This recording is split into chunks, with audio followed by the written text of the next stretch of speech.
what could be the common symptoms of leukemia? Okay, so this is a cartoon representing basic common symptoms of leukemia.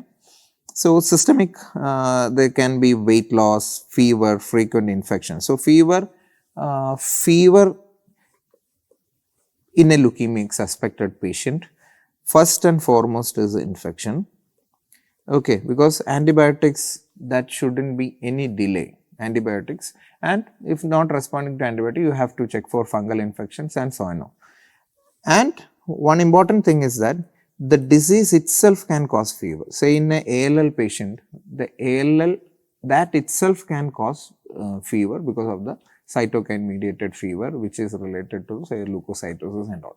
So, but you have to cover it before labeling it is due to the disease, you have to cover for infections, because the treatment of fever, if it is due to the leukemia, is the treatment of the leukemia itself, which is starting steroids or chemotherapy in ALL. So, basically before starting steroids, you have to thoroughly investigate for any infection like any pneumonia, you have to check the CRP, procalcitonin or X-ray at least, you have to check for a examination for any focus of any systemic or local infections.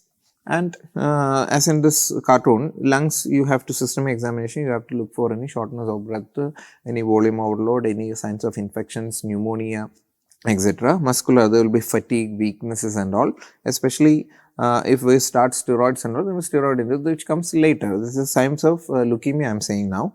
Bone pains, because of the marrow expansion of the proliferating leukemic cells, they can have a bone pain and bone tenderness, especially so in young kids with leukemia, acute lymphoblastic leukemia. So, the common problem is that whenever a kid complains about bone pains and all, which can be labeled as a growth pain. Okay, so any growing kid can have some amount of bone pains here and there, knee joint pain and all. So, once they present, but they have to be thoroughly, at least the CBC and smear has to be done before labeling it as a growth pain, because it could be a sign of leukemia.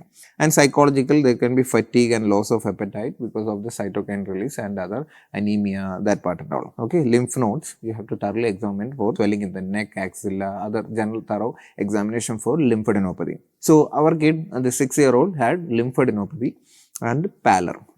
So, here hepatosplenomegaly, and skin, you have to for a peritonitis, purpura, easy bruising.